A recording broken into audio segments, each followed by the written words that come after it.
Hello everyone, and welcome back to the Reading Corner. I'm your host Renee, and I am here for you every Wednesday reading stories in the public domain. Just a quick reminder before we get into today's episode, this is one of 3 uploads for the month of December, because I'm going to be taking a little bit of a break just for the holiday period and to get ready for the new year. But without further ado, we are reading Sweeny Todd, The String of Pearls, and we are starting with Chapter 13 today, so let's get into it.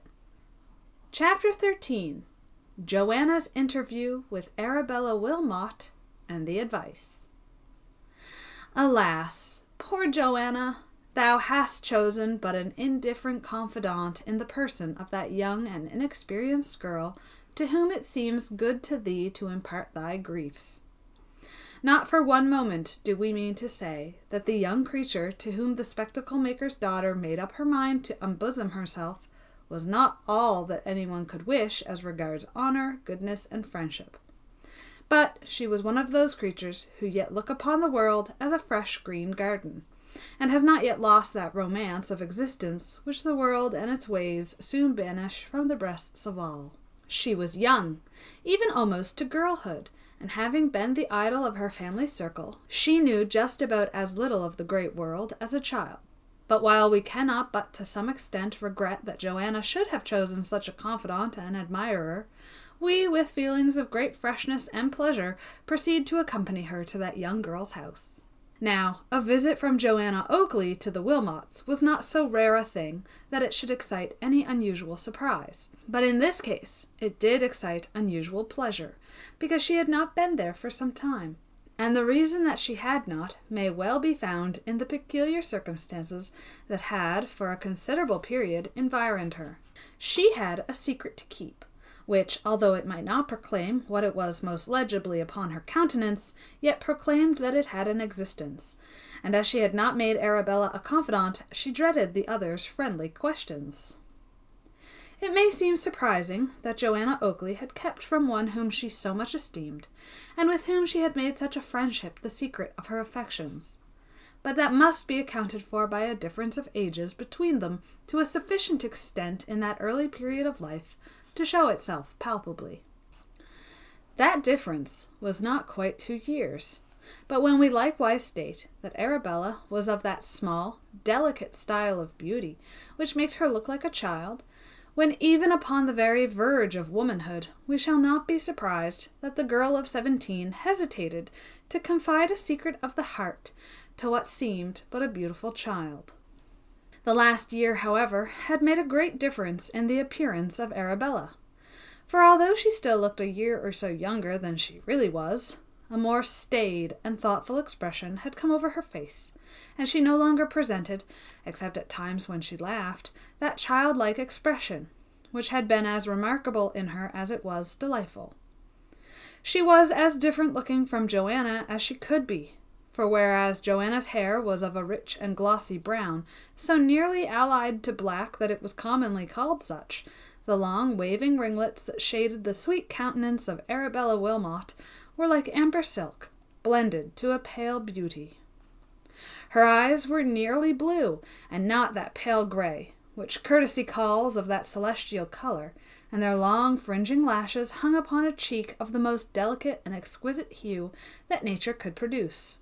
Such was the young, lovable, and amiable creature who had made one of those girlish friendships with Johanna Oakley that when they do endure beyond a period of almost mere childhood, endure forever, and become one among the most dear and cherished sensations of the heart.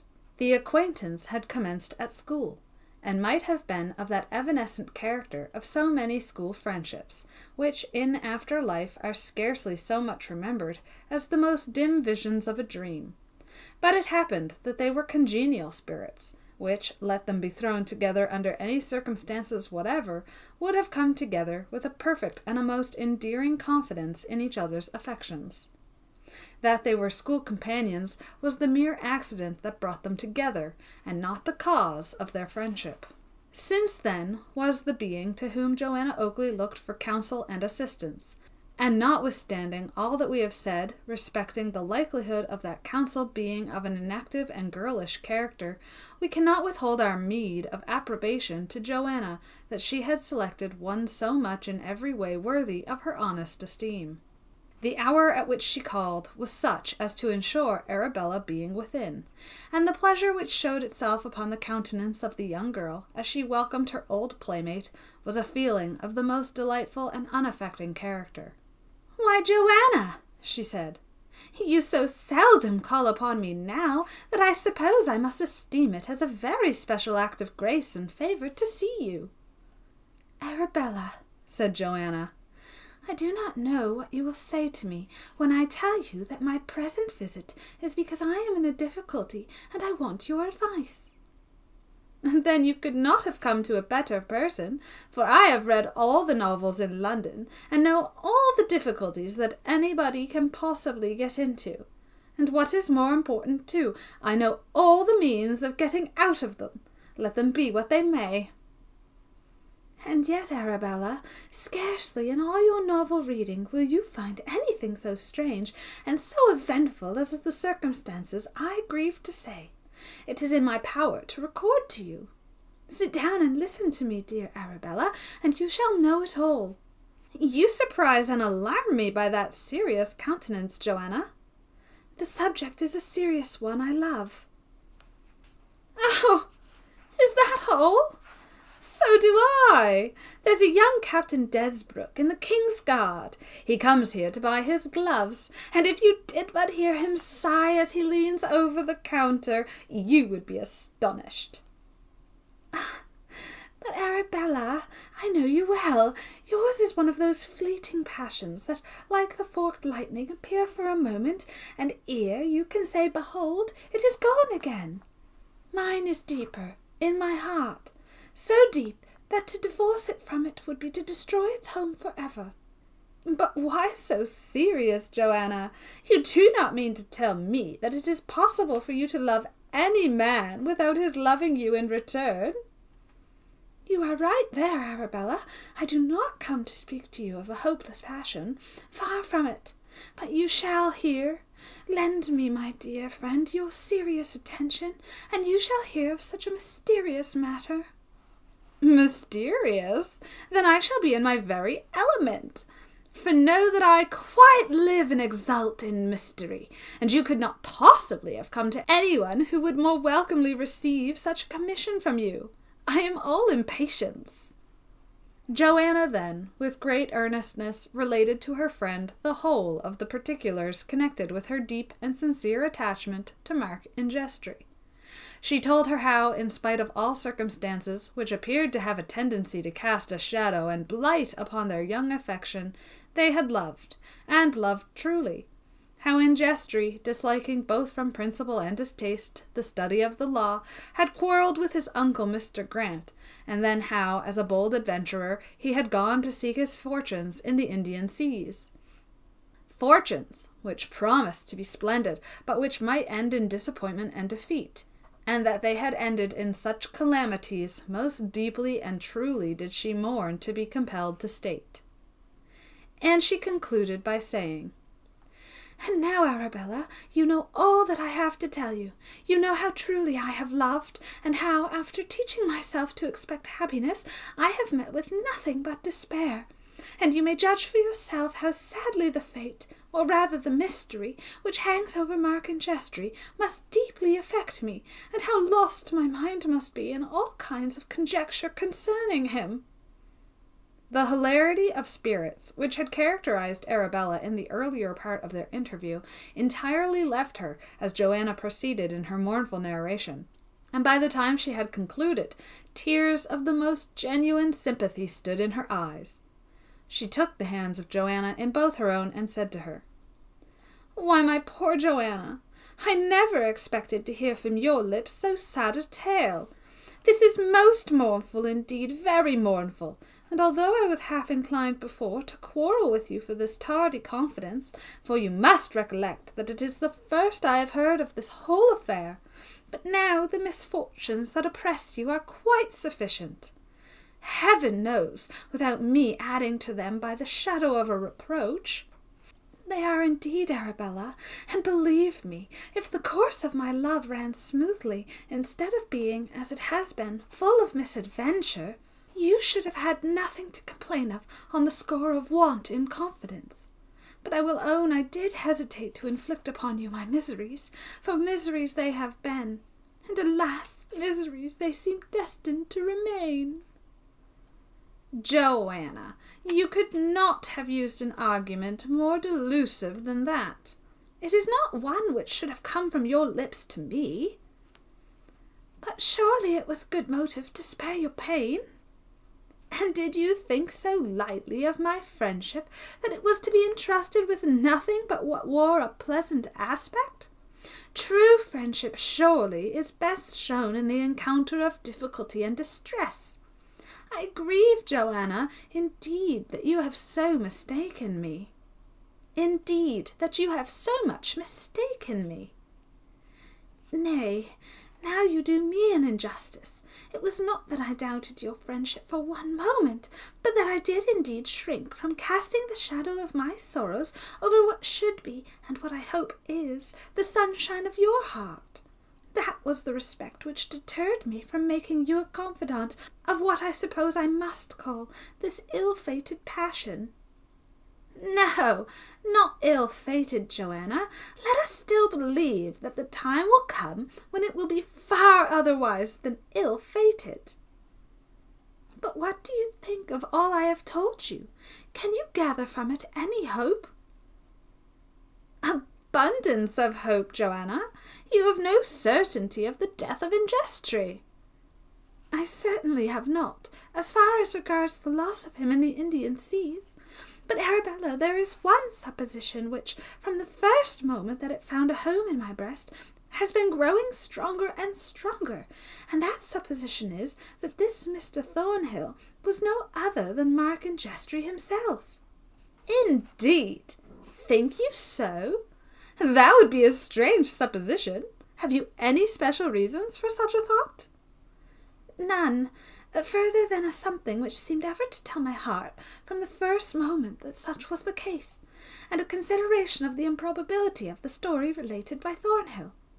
Why should Mark Ingestri have given him the string of pearls and the message to me, trusting to this preservation of this Thornhill, and assuming for some strange reason that he himself must fall? There is good argument in that, Johanna. And moreover, Mark Ingestri told me he intended altering his name upon the expedition. It is strange, but now you mention such a supposition, it appears, do you know, Johanna, each moment more probable to me. Oh, that fatal string of pearls! Fatal indeed, for if Mark Ingestri and Thornhill be one and the same person, the possession of those pearls has been the temptation to destroy him. There cannot be a doubt upon that point, Johanna. So will you find in all tales of love and romance that jealousy and wealth have been the sources of all the abundant evils which fond and attached hearts have from time to time suffered? It is so. I believe it is so, Arabella, but advise me what to do, for truly I am myself incapable of action.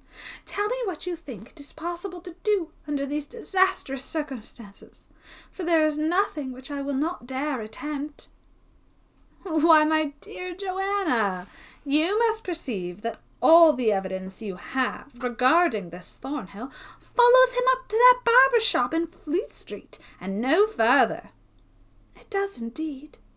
Can you not imagine, then, that there lies the mystery of his fate? And from what you have yourself seen of this man, Todd, do you think he is one who would hesitate even at murder? Oh, horror! My own thoughts have taken that dreadful turn, but I dread to pronounce the word which would embody them. If indeed that fearful-looking man fancied that, by any deed of blood, he could become possessed of such a treasure as that which belonged to Mark Ingestri, unchristian and illiberal as it may sound, the belief clings to me that he would not hesitate to do it. Do not, however, conclude, Johanna, that such is the case.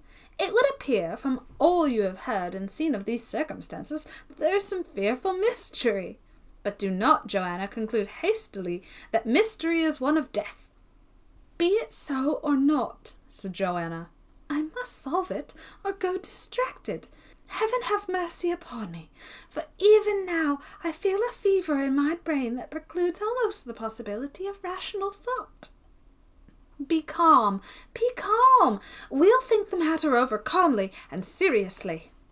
And who knows but that, mere girls as we are, we may think of some advantageous mode of arriving at a knowledge of the truth. And now I am going to tell you something which your narrative has recalled to my mind." "Say on, Arabella. I shall listen to you with deep attention."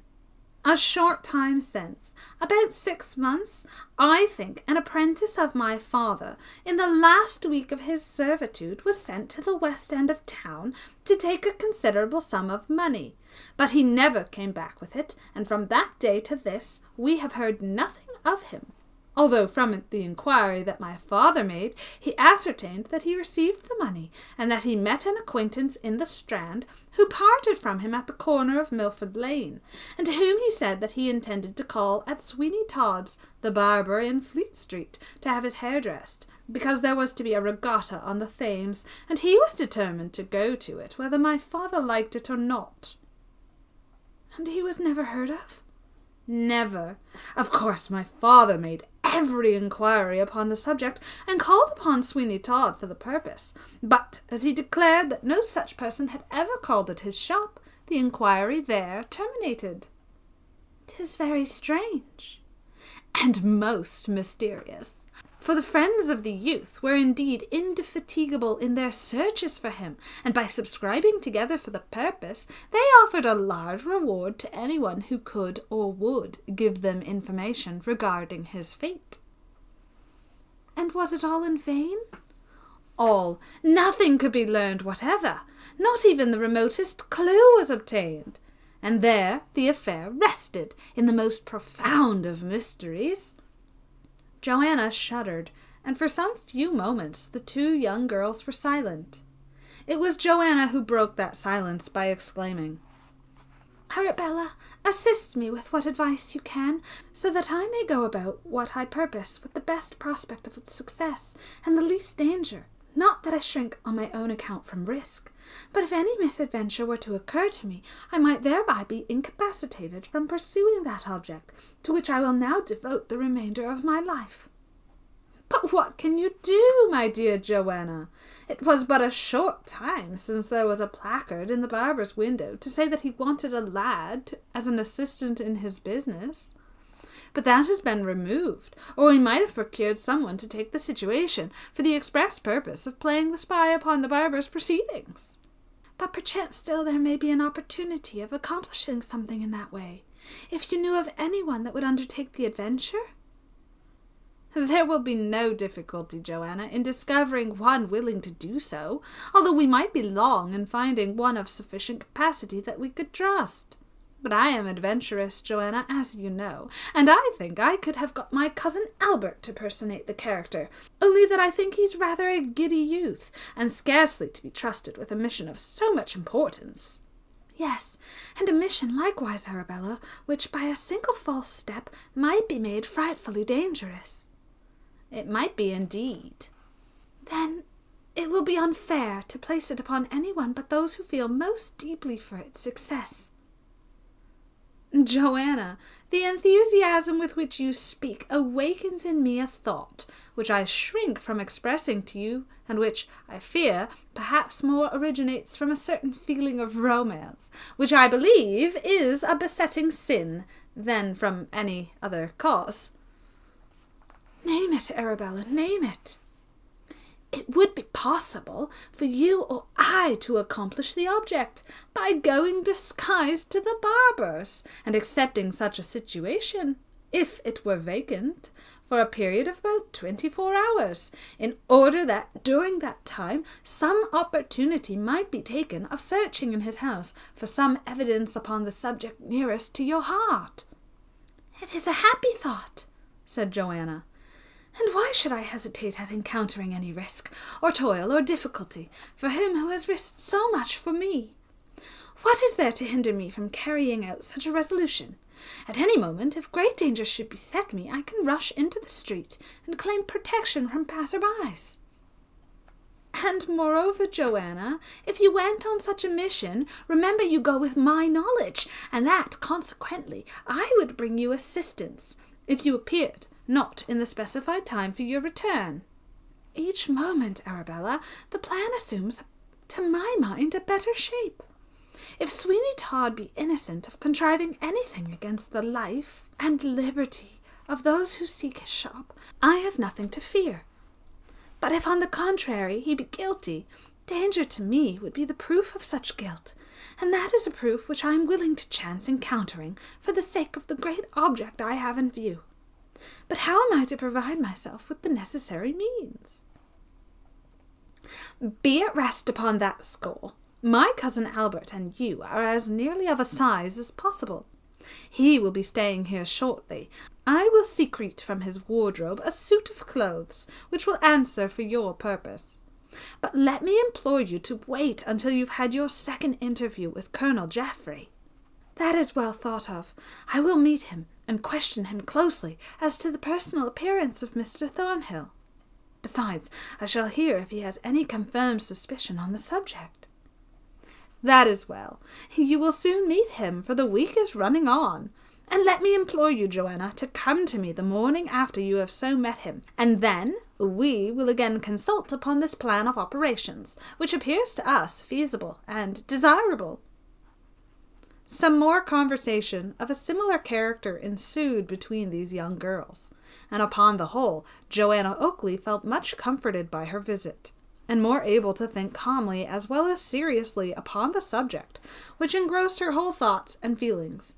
And when she returned to her own home, she found that much of the excitement of despair, which had formerly had possession of her, had given way to hope, and with that natural feeling of joyousness, and that elasticity of mind which belongs to the young, she began to build in her imagination some airy fabrics of future happiness. Certainly these suppositions went upon the fact that Markin Jestry was a prisoner, and not that his life had been taken by the mysterious barber. For although the possibility of his having been murdered had found a home in her imagination, still to her pure spirit it seemed by far too hideous to be true, and she scarcely could be said really and truly to entertain it as a matter which was likely to be true. Chapter 14. Tobias's Threat and its Consequences.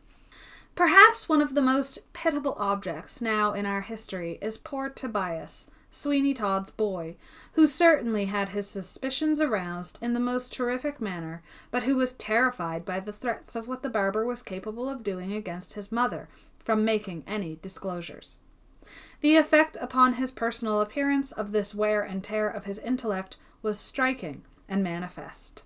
The hue of youth and health entirely departed from his cheeks, and he looked so sad and careworn that it was quite a terrible thing to look upon a young lad so, as it were, upon the threshold of existence, and in whom anxious thoughts were making such war upon the physical energies. His cheeks were pale and sunken, his eyes had an unnatural brightness about them, and to look upon his lips one would think that they had never parted in a smile for many a day, so sadly were they compressed together. He seemed ever to be watching, likewise, for something fearful, and even as he walked the streets he would frequently turn and look inquiringly about him with a shudder, and in his brief interview with Colonel Geoffrey and his friend the captain, we can have a tolerably good impression of the state of his mind. Oppressed with fears and all sorts of dreadful thoughts, panting to give utterance to what he knew and to what he suspected, and yet terrified into silence for his mother's sake, we cannot but view him as signally entitled to the sympathy of the reader, and as, in all respects, one sincerely to be pitied for the cruel circumstances in which he was placed. The sun is shining brightly, and even that busy region of trade and commerce, Fleet Street, is looking gay and beautiful. but not for that poor spirit-stricken lad are any of the sights and sounds which used to make up the delight of his existence reaching his eyes or ears now with their accustomed force. He sits moody and alone, and in the position which he always assumes when Sweeny Todd is from home. That is to say, with his head resting on his hands and looking at the picture of melancholy abstraction. "What shall I do?" he said to himself. "What will become of me? I think if I live here any longer I shall go out of my senses. Sweeny Todd is a murderer. I'm quite certain of it, and I wish to say so, but I dare not for my mother's sake. Alas, alas, the end of it will be that he will kill me, or that I shall go out of my senses, and then I shall die in some madhouse, and no one will but care what I say." The boy wept bitterly after he had uttered these melancholy reflections, and he felt his tears something of a relief to him, so that he looked up after a little time and glanced around him. "What a strange thing," he said, "that people should come into this shop, to my certain knowledge, who never go out of it again, and yet what becomes of them I cannot tell." He looked with a shuddering anxiety toward the parlour, the door of which Sweeny Todd took care to lock always when he left the place, and he thought that he should like much to have a thorough examination of that room. "I have been in it," he said, "and it seems full of cupboards and strange holes and corners, such as I never saw before, and there is an odd stench in it that I cannot make out at all. But it's out of the question thinking ever being in it above a few minutes at a time, for Sweeny Todd takes good care of that." The boy rose and opened a small cupboard that was in the shop. It was perfectly empty. "Now that's strange," he said. "There was a walking stick with an ivory top to it here just before he went out, and I could swear it belonged to a man who came in to be shaved. More than once. And more than twice, too, when I have come in suddenly, I have seen people's hats. And Sweeny Todd would try to make me believe that people go away after being shaved and leave their hats behind them." He walked up to the shaving chair, as it was called, which was a large old-fashioned piece of furniture, made of oak and carved, and as the boy threw himself into it, he said, "What an odd thing it is that this chair is screwed so tight to the floor. Here is a complete fixture, and Sweeny Todd says it is so because it's in the best possible light, and if he were not to make it fast in such a way, the customers would shift it about from place to place, so that he could not conveniently shave them. It might be true, but I don't know." "And you have your doubts," said the voice of Sweeny Todd, as that individual with a noiseless step walked into the shop. "You have your doubts, Tobias. I shall have to cut your throat. It is quite clear." "No, no, have mercy upon me. I did not mean what I said." "Then it's uncommonly imprudent to say it, Tobias. Do you remember our last conversation? Do you remember that I can hang your mother when I please? Because if you do not, I beg to put you in mind of that pleasant little circumstance." "I cannot forget. I do not forget." "'Tis well, and mark me, I will not have you assume such an aspect as you wear when I am not here. You don't look cheerful, Tobias, and notwithstanding your excellent situation with little to do and the number of Lovett's pies you eat, you fall away." "I cannot help it," said Tobias. "Since you told me what you did concerning my mother, I've been so anxious that I cannot—" "Why should you be anxious? Her preservation depends upon yourself, and upon yourself wholly. You have but to keep silent, and she is safe.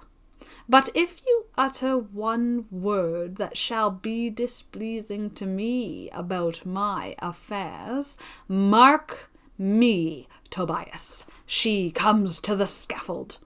and if I cannot conveniently place you in the same madhouse where the last boy I had was placed, I shall certainly be under the troublesome necessity of cutting your throat." "I'll be silent. I'll say nothing, Mr. Todd. I know I shall die soon, and then you will get rid of me altogether, and I don't care how soon that may be, for I am quite weary of my life. I shall be glad when it's over." "Very good," said the barber. "That's all a matter of taste. And now, Tobias, I desire that you should look cheerful and smile, for a gentleman is outside feeling his chin with his hand, and thinking he may as well come in and be shaved. I may want you, Tobias, to go to Billingsgate and bring me a pennyworth of shrimps." "Yes," thought Tobias with a groan. "Yes, while you murder him." Chapter 15. The second interview between Johanna and the Colonel in the Temple Gardens. Now that there was a great object to gain by a second interview with Colonel Geoffrey, the anxiety of Johanna Oakley to have it became extremely great, and she counted the very hours until the period should arrive when she could again proceed to the Temple Gardens with something like a certainty of finding him. The object, of course, was to ask him for a description of Mr. Thornhill, sufficiently accurate to enable her to come to something like a positive conclusion as to whether she ought to call him to her own mind as Mark in Jestry or not. And Colonel Geoffrey was not a bit the less anxious to see her than she was to look upon him.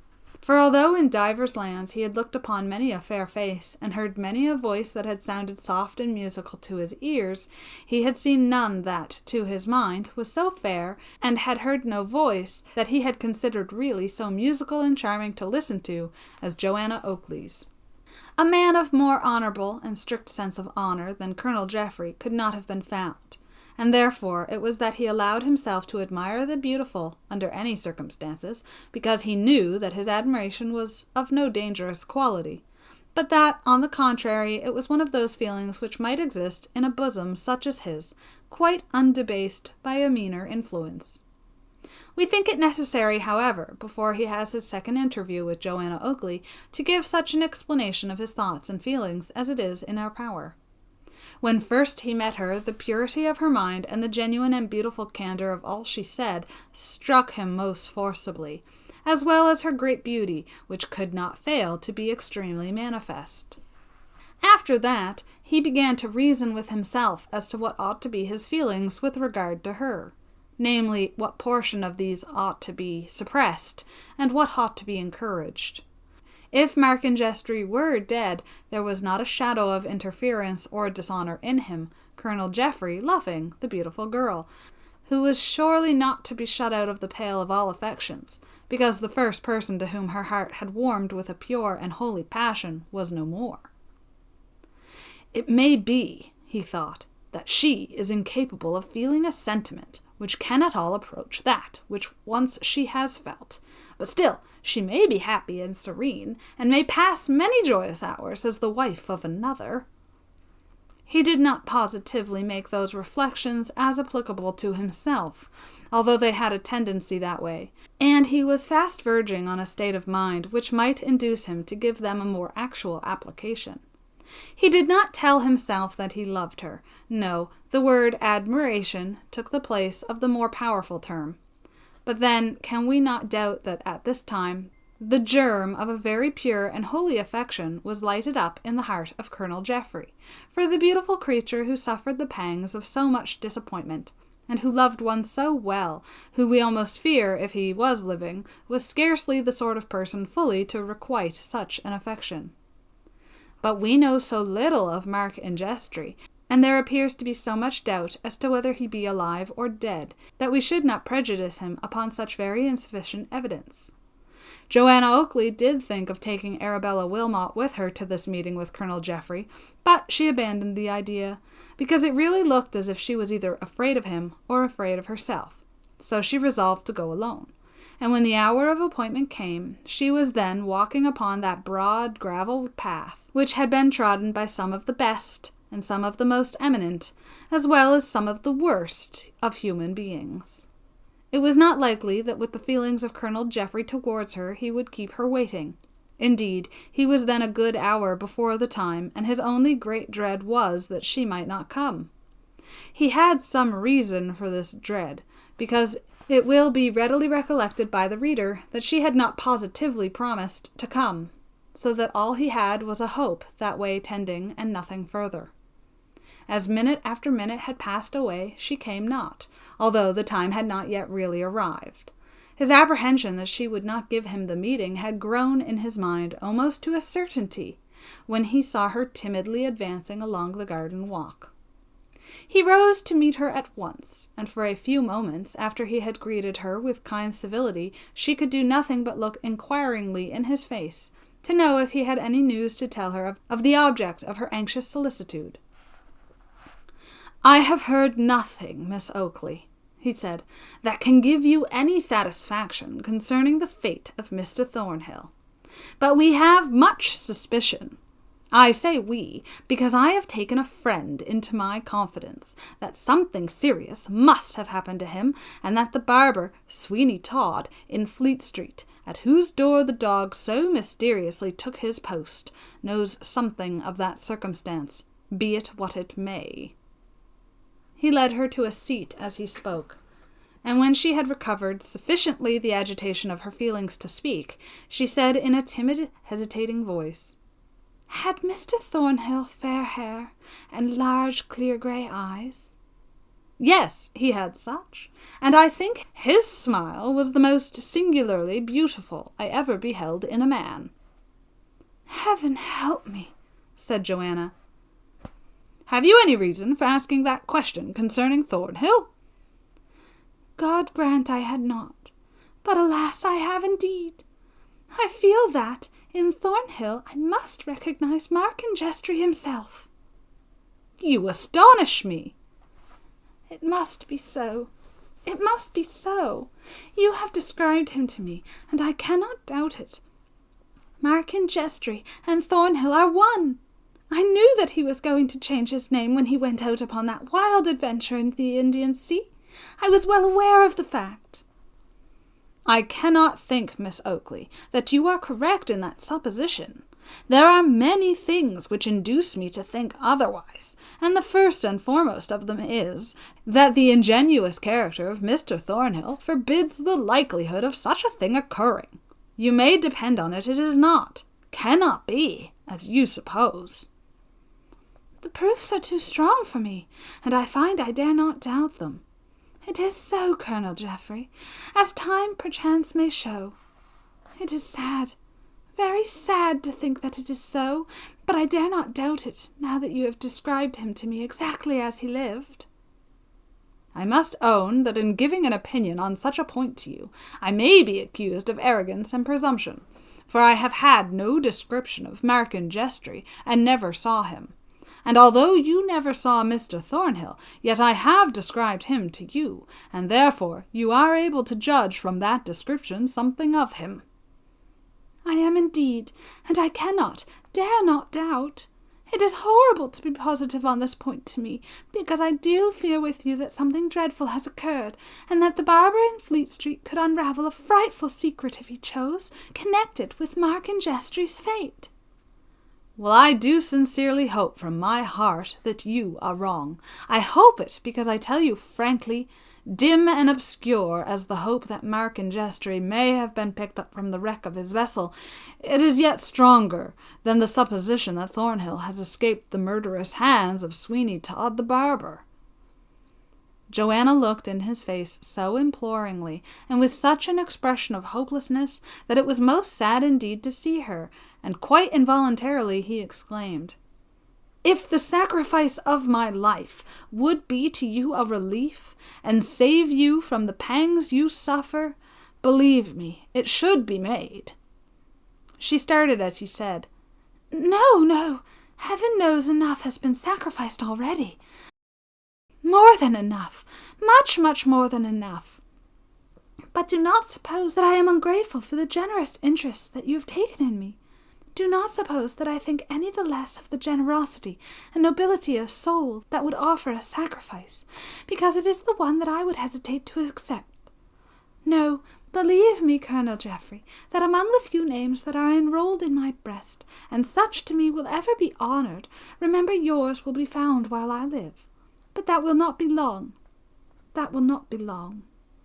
Nay, do not speak so despairingly. Have I not cause for despair? Cause have you for great grief, but yet scarcely for despair. You are young yet, and let me entertain a hope that even if a feeling of regret may mingle with your future thoughts, time will achieve something in tempering your sorrow.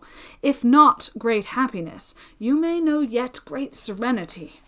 I dare not hope it, but I know your words are kindly spoken, and most kindly meant. You may well assure yourself that they are so. I will ascertain his fate, or perish. You alarm me by those words, as well as by your manner of uttering them. Let me implore you, Miss Oakley, to attempt nothing rash. Remember how weak and inefficient must be the exertions of a young girl like yourself, one who knows so little of the world, and can really understand so little of its wickedness. Affection conquers all obstacles, and the weakest and most inefficient girl that ever stepped, if she have strong within her that love which, in all its sacred intensity, knows no fear, shall indeed accomplish much. I feel that, in such a cause, I could shake off all girlish terrors and ordinary alarms, and if there be danger, I would ask, what is life to me without all that could adorn it and make it beautiful? This indeed is the very enthusiasm of affection, when, believe me, it will lead you to some excess, to some romantic exercise of feeling, such as will bring great danger in its train to the unhappiness of those who love you. Those who love me. Who is there to love me now? Johanna Oakley, I dare not and will not utter words that come thronging to my lips, but which I fear might be unwelcome to your ears. I will not say that I can answer the question that you have asked, because it would sound ungenerous at such a time as this, when you have met me to talk about the fate of another. Ah, forgive me, that was hurried away by the feeling of a moment. I have uttered these words, for I meant not to utter them. Johanna looked at him in silence, and it might be that there was the slightest possible tinge of reproach in her look.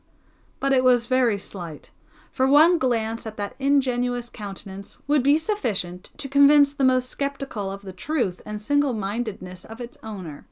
Of this there could be no doubt whatever, and if anything in the shape of a reproach was upon the point of coming from her lips, she forbore to utter it.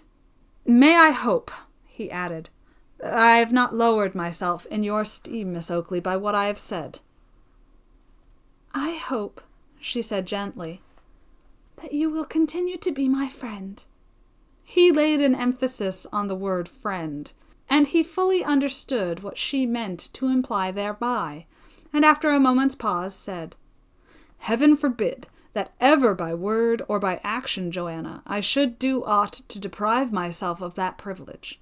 Let me be yet your friend, since—" He left the sentence unfinished, but if he had added the words, "since I can do no more," he could not have made it more evident to Johanna that those were the words he intended to utter. "And now," he added, "that I hope and trust we understand each other better than we did, and you are willing to call me by the name of friend, let me once more ask of you, by the privilege of such a title, to be careful of yourself, and not to risk much in order that you may, perhaps, have some remote chance of achieving very little." "But can I endure this dreadful suspense?" "It is, alas, too common an infliction on human nature, Johanna. Pardon me for addressing you as Johanna." "Nay, it requires no excuse. I am accustomed so to be addressed by all who feel a kindly interest for me. Call me Johanna, if you will, and I shall feel a greater assurance of your friendship and your esteem." "I will then avail myself of that permission, and again I will entreat you to leave to me the task of making what attempts may be made to discover the fate of Mr. Thornhill. There must be danger even in inquiring for him, if he has met with any foul play, and therefore I ask you let this danger be mine." Johanna asked herself if she should or not tell him of the scheme of operations that had been suggested by Arabella Wilmot.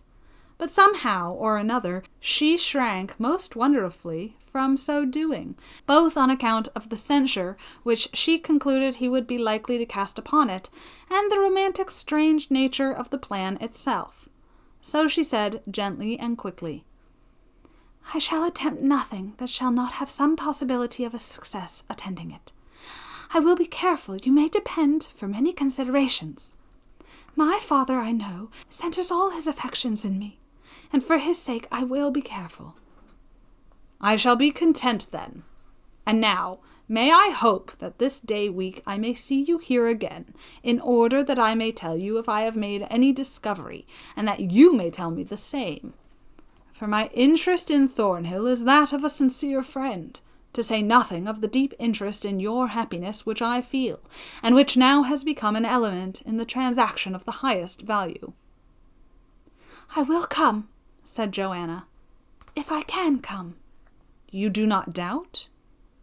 No, I will come, and I hope to bring you some news of him in whom you are so much interested.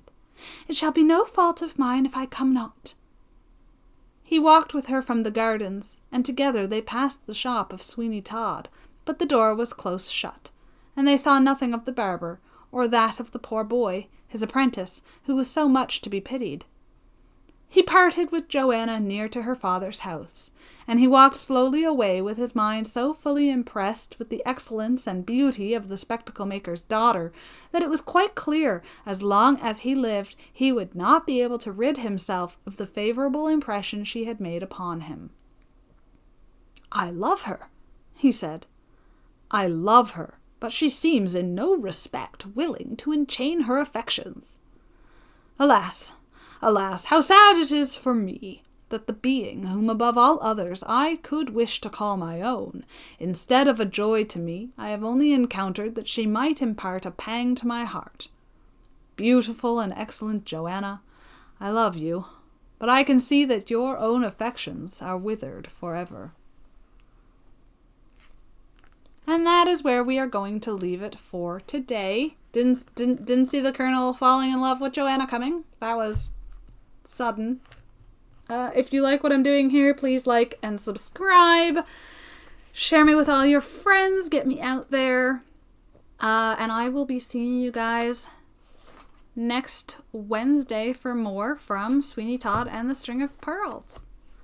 See you later. Bye.